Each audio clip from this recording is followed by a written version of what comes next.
excuse me, Mr. Secretary, can you tell me, was there a particular moment when the president decided to pull the trigger on this operation where he said, now, rather than being, something in the holster, now we're going to pull the trigger on it?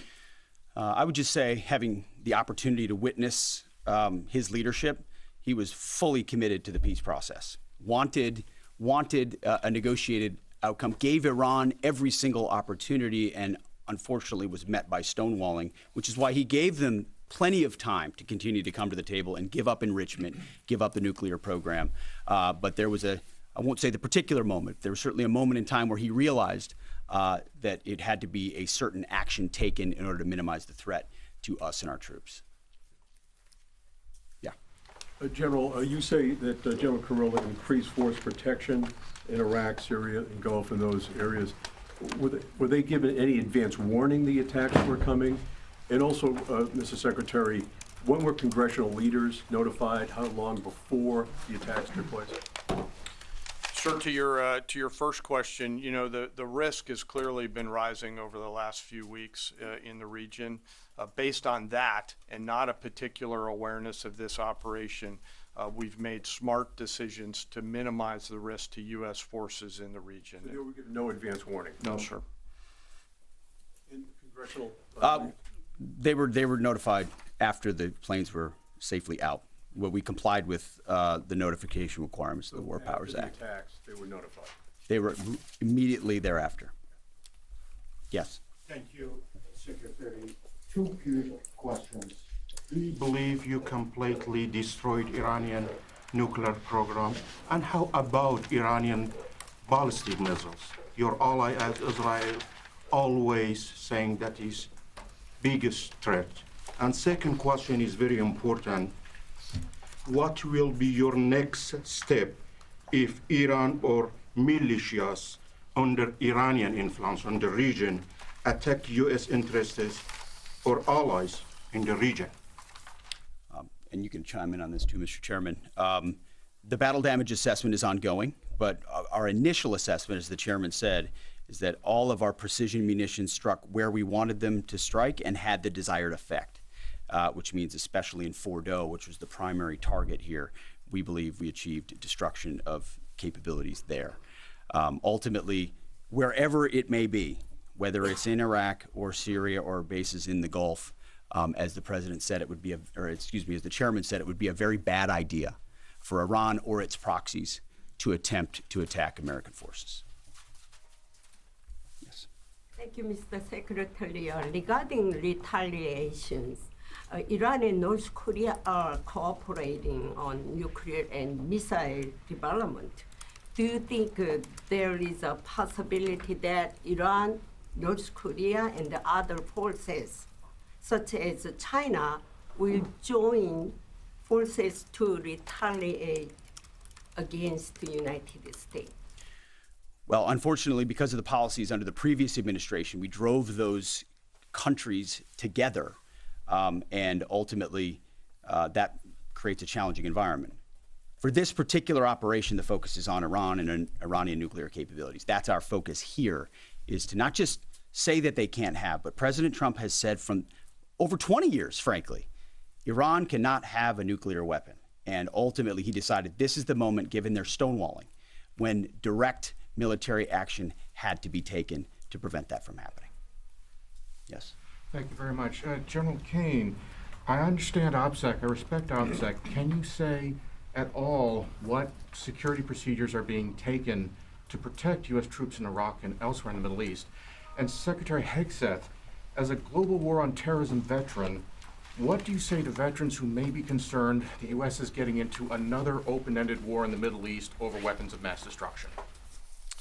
Thanks, sir, for the question. I won't comment on what force protection measures are being taken in the region. What I will say is we're being proactive and not reactive, and being very thoughtful about ensuring that we do all that we can to protect our forces out there. And I would just say, as the president has directed and made clear, this is most certainly not open-ended. It doesn't mean it limits our ability to respond.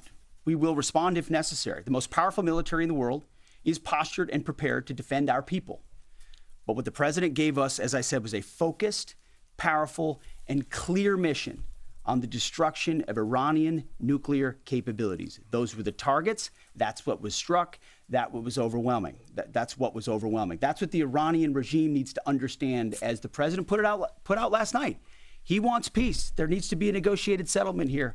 We ultimately demonstrated that Iran cannot have a nuclear capability. That is a very clear mission set on this operation. Yes, hold on. Yes, right there. Thank you, Mr. Secretary. Question for the Secretary and the Chairman. How was this strike coordinated with the Israelis on a strategic level, militarily, and on a tactical level? Was there any direct Israeli military participation in this operation?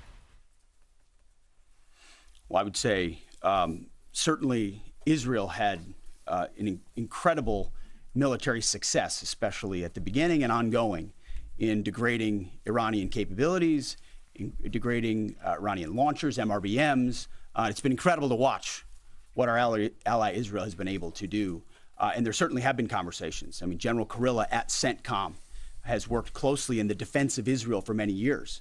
And part of this operation was the defense of Israel and the ongoing defense of Israel. But as it pertains to this strike, this was U.S. operated and U.S. led.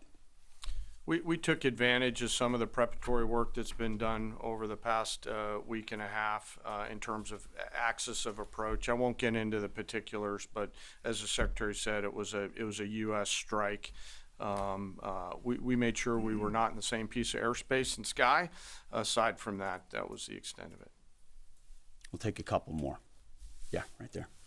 Question to the Secretary first. Are you concerned whatsoever now about the reaction from U.S. allies given the strike, particularly those in the Gulf?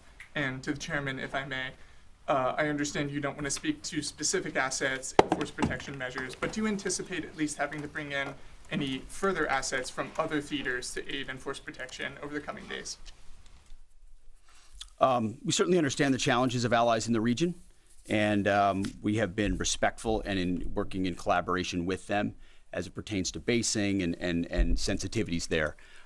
Ultimately, they've got a lot of assets and people in those locations also where American troops are co-located. So that's a consideration of ours. We've been in close consultation with them, and we appreciate the support that we have got. Thanks for the question on sort of the global picture. And as you know, that's one of my jobs, is to look globally at the entire range of challenges. We are always carefully considering our force posture around the world and then offering options to the Secretary and to the President. I won't comment on any future things, but the American people should know that we carefully consider those moves around the world and try to modulate as needed our force structure in the region. Absolutely. Yeah, right here.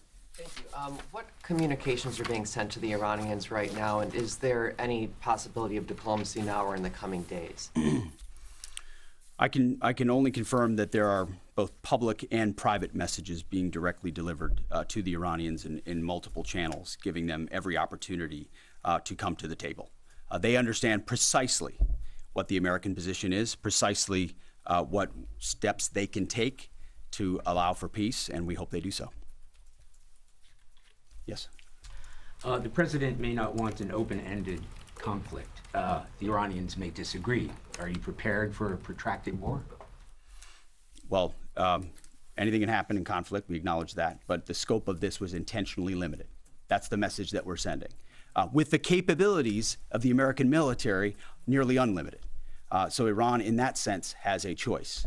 But we've made it very clear to them, this is nuclear sites, this is nuclear capabilities, this is the line that the president set, and we set that back. Now is the time to come forward for peace. But I think one of the takeaways from this as well is the unprecedented level of ongoing cooperation. I can't speak highly enough of the chairman and his staff and General Kurilla in CENTCOM, what they've done to look around the corner, to pre-position, to understand how an operation like this comes together. The scope and scale of what occurred last night would take the breath away of almost any American if you had an opportunity to watch it in real time. And I think Tehran is certainly calculating the reality that Planes flew from the middle of America in Missouri overnight, completely undetected over 3 of their most highly sensitive sites, and we were able to destroy nuclear capabilities. And our boys in those bombers are on their way home right now.